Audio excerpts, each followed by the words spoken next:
Bagong Kimco model scooter. Ito na nga po ang Dink S150, an evolution ng Dink R150 kung saan mas sporty to, street fighter design at hindi lang yan, latest model na inyong dapat na abangan mga idol. Siyempre ito po ay 150cc ang kanyang category at displacement. Itong bagong mukha niya talagang sobrang ganda, no? Sporty ang kanyang fully digital instrument panel at siyempre 3D emblem pa. At visible yung S version niya, no? Mga idols, ito po ay meron ding all LED lightings from headlight, taillight.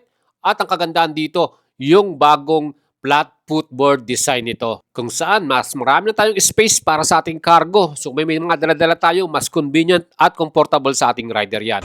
Mga idols, dito po sa Kimco booth sa Makina Expo 2025 at nasaksihan din natin mga idols, talagang mas maraming interested dito sa bagong Dink S150 dahil na rin sa kanyang new features, no? At mismo sa actual live launching ng bagong Dink S150, talagang maraming napawaw nang mapakita nila at i-reveal na nila ang bagong model na scooter na to. Ito po yung evolution, meaning updated model from Dink R150 na nauna nang nilabas ng Kimco yan mga idol. So dito mas marami tayong nakitang improvement kasi nga mas marami talagang nag-request ng S version kung saan naka middle flat footboard na siya.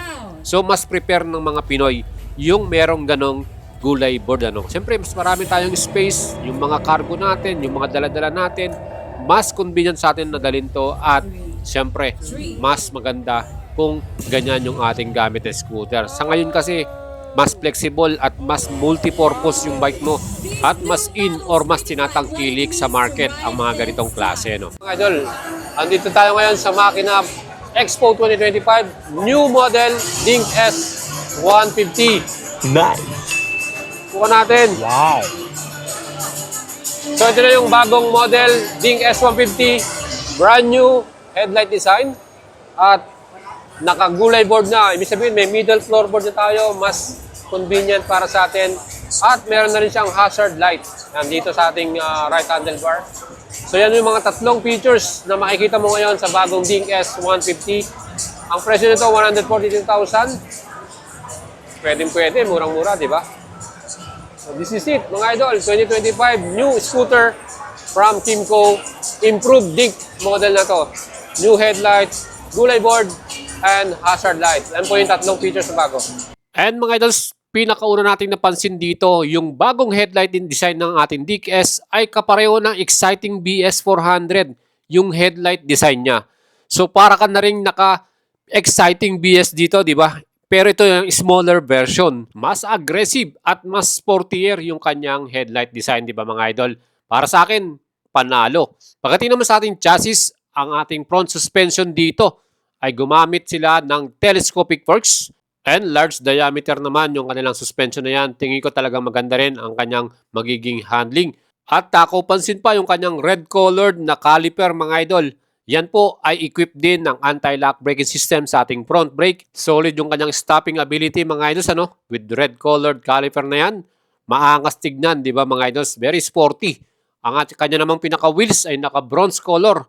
At syempre, alloy cast wheel yan. Ang gulong naman sa ating harapan, yan po ay may sukat 120/70 by 13 inch. At yan po ay tubeless mga idol. Sa likuran naman na gulong, ang sukat naman ay 130/70 by 13. So parehong 13 inch po ang gulong nila, harap at likod.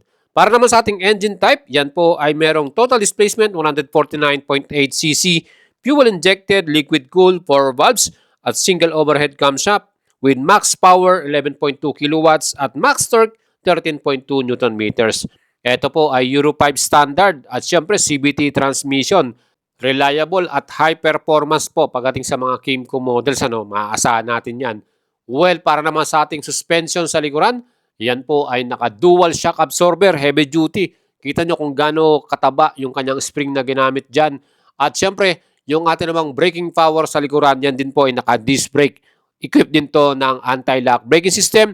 Plus, meron din itong equipped na traction control for added safety features natin. Nakita nyo rin yung ating disc brake mga idols, meron din siyang red-colored na caliper. Talagang mas bold, mas sporty at aggressive yung datingan ng ating scooter na to, no? Mga idol, itong bagong Dink S150 ay merong total na wet weight, ibig sabihin kasama ng oil and gas, na total na 146 kilograms. Ganun siya kabigat, mga idol. Sabi ko nga sa inyo, yung mga gulong nito lahat ay 13 inch at parehong tubeless yan, harap at likod. Mga idol, para naman sa kanyang wheelbase, 1,374 mm ang sukat niyan. Again, meron tayong middle floorboard na design at talagang perfect yan kung may mga dala tayong gamit. Actually, malaki yung ano niya, space niya, di ba mga idols? Yung cargo natin, may dala tayong mga iba pang gamit, pwede nating mailagay dyan at convenient para sa atin yan. Meron din siyang hook dito sa may pinakaupuan na retractable. Ano? Pwede mong ibalik sa dati para hindi ka may storbo at napakakapal ng kanyang foam. No? Para sa ating seat height ito, ang sukat niyan ay 783 mm. Kayang-kaya abot natin yan. Meron din tong helmet hook at syempre yung ating pinaka-luggage compartment. As per Kimco, kasya po ang XL helmet dyan na pwede nating mailagay sa loob. Ganun kalaki yung luggage compartment na yan.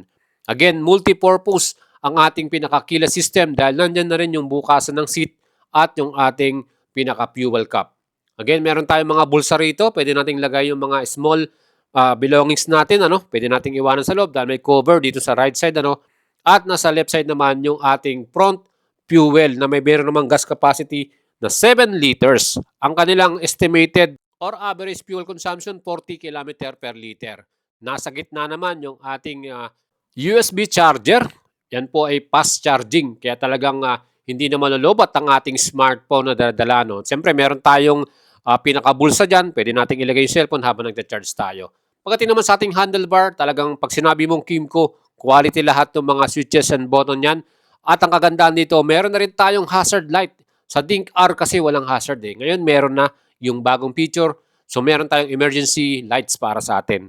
At yung ating very sporty na fully digital panel display, mga idol. Ano? Ayan po ang ating design at style. Talagang sporty, di ba mga idols?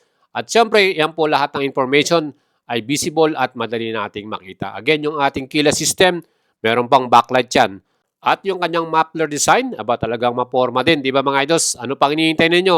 Bagong Dink S150. Yan po, lahat ng mga ilaw nito, yung kanyang daytime running light, plus yung mga signal light niya. Yan po mga idols ay full LED. Ano? Yan, nasa gilid naman niya yung kanyang signal light nandito sa may bandang pairings niya. No? So makikita nyo, very aggressive yung muka. Meron pa siyang parang patusok na yan. Ano? At makikita natin na talagang sporty looks yung mukha niya dahil na rin sa ginaya nga doon sa kanilang exciting BS. So mas magandang tignan, mas sporty, mas papogi versus doon sa dating design na Dink R. Para sa akin, mas okay itong headlight design na to. And full LED rin ang ating pinaka-backlight or yung taillight natin dito. From brake light at yung signal indicator siya nasa bandang baba. Ayan mga idols, no? Para sa inyo, ano masasabi nyo sa bagong Kimco Dink S150, the improved Dink R150 or Evolution? Ano?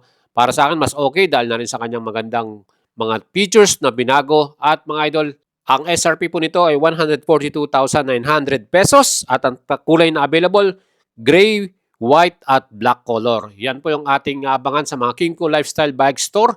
At syempre kung nagustuhan nyo ang ating video, please don't forget to share at subscribe sa ating YouTube. And hit notification bell para lagi kayong updated in our next vlog mga idols. Marami pa tayong ginagawang vlog para sa inyo.